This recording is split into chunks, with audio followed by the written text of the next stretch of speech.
Hey people, this is Sharpino here, welcoming you guys to the team builder for week 2 of the PMC Season 4.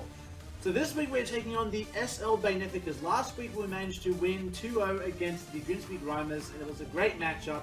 Today I only hope to replicate, if not better, that result.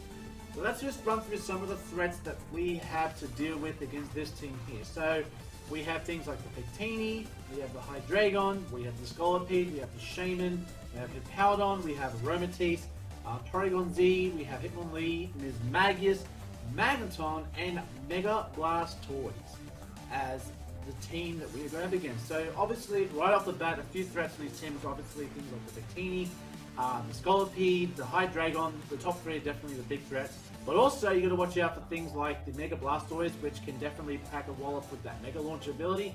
Also, Hippowdon and Shaman can do really well as walls. Magneton can do well to check our Mega as well. So really, there's a lot of threats in this team that we need to really look out for. So hopefully, we do come across with the victory this week. So a few things we've got to keep in the lookout for is the fact that Scolipede is such a big threat to our team. So hopefully we can use some Choice Scarfers. I'm going to use 2 Choice Scarfers this week.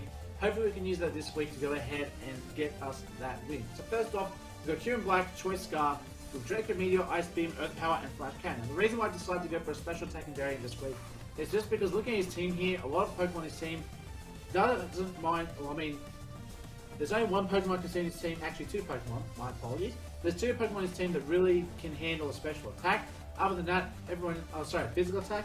Other than that, everyone else just falls to special attack. So you're talking about things like the Hydreigon, you're talking about things like the Scolipede, which is more physically defensive, Hippowdon, I guess Shaman can be used as a special defensive wall, even Aromatisse can as well. But really, I felt like with this type of moveset that we can cover most of the weaknesses that we have for our team here, and hopefully that does come to fruition. So next that we have after Frostbite is our Mega Gardevoir, packing of course the Hyper Voice, Psychic, Shadow Ball, and Human Power Ground. Now, a few reasons for some of our choices. So Shadow Ball is for the matchup against the Victini, so just in case we go up against it, we do have Shadow Ball. I guess it could even work against the Magius, but I do believe Hyper Voice does more damage than a Shadow Ball. I do believe because of Stab and Pixelate, I'm pretty sure. But I'll verify that before we enter the match. And also we have Hidden Power Ground just because the Victini and the Magneton can be possible checks for our Gardevoir, and especially the Magneton being an answer to Hyper Voice. Hidden Power Ground definitely would be the big answer for that. So hopefully that comes through. Next that we have on the list is the Horsepower, the Muddale, one of the kings from last week because of Toxic. Leftovers with Stamina, pretty much the exact same moveset as last week, but instead of it being specially defensive, we're making this a physically defensive wall as hell. And the reason for that is because, looking at his team, basically a lot of Pokemon that we need to worry about are things that Masto can handle. So if Masto wants to go one-on-one with the Hippowdon, we can do it again with Toxic. If he wants to go one-on-one with the Mega Blastoise, same thing, although Mega Blastoise would definitely do a lot more damage to us than we would do to him. So at least in this situation, we're just going to make sure that we can use Toxic to our advantage once again, and hopefully we can land some vital Toxics, which will help us in the long run, as we saw in last week's video.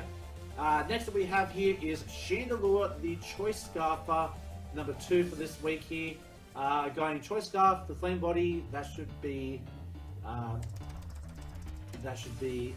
Flash Fire because obviously it's a Victini, so you can definitely take advantage of that. So we've got Shadow Ball, Flamethrower, Hidden Power Fighting, and Energy Ball. So Energy Ball obviously being for things say like the Hippowdon, but again, I think Flamethrower would probably do justice just as fine. Going for that stab and even the possibility to burn. Hidden Power Fighting is more so for the Hydreigon. Really, it's the only Pokemon that can really check the Chandelure. Unless of course Scolipede is protecting against for speed boosts. You know, that's just typical Scolipede 101. But other than that though, Chandelure should have no issues. I guess the other issue would be probably the Mega Blastoise as well. So hopefully we're going to go for a move against it. Let's hope that it's low enough that Chandelure can go ahead and hit it with that move dough. Next we got Shazza the Liepard. Fake Sash with Unburden, going for Pursuit, Knock Off Flare Up, and Fake Out. Now, the reason why I've gone for Unburden this week is because Liepard doesn't have a lot of defense, and if we can go ahead and get Focus Dash to trigger its special its double its speed, we can definitely guarantee us going ahead to take on things like maybe the Scolipede, which is probably definitely the biggest threat on this team there. Pursuit is there primarily to lock in the Victini. And then we have Knockoff to discuss moves, and Play Rough is also there for the Hydreigon. So hopefully things work out for us in that essence, and Fake Out's just for initiative and to get some chip damage on certain Pokemon. Go figure. Okay, and lastly we have is Machamp, Eric Banner, the Machamp, Salt Fested, No Guard, Dynamic Punch, Earthquake, Knockoff, and Bullet Punch. Now the reason why we decided to go for No Guard this week instead of Gut is because really not a lot of Pokemon in this team does have the potential to do a lot of stat-inducing moves, so I figured going for No Guard would probably be the best bet, and considering we are No Guard, I figured Dynamic Punch would probably be the best way to go because, well, we land, we get Confusion, that could work to their advantage. Not saying I'm relying on hacks, but it is a probable strategy as to why I would use No Guard with Dynamic Punch over Cross Chop. Even though Cross Chop has a high chance of crit, probably would be the best choice, but I just went with Dynamic Punch for the sake of possible confusion that could work to our favour to give us some free turns, who knows. And an Earthquake, Knock, and a Wall Punch, and standard Machamp shenanigans. So hopefully that works out for us. So stay tuned for the Wi-Fi battle coming up tomorrow. Hopefully we can come up with the win and go 2 for 2. But you know, it's always all about the fun. It's all about doing this for fun, you know. But as always, I would like to have fun and win. But we'll just see how things go here. So thanks for watching, guys. Until next time I see you guys, stay safe, stay sharp, and I'll catch you guys all next time. Later.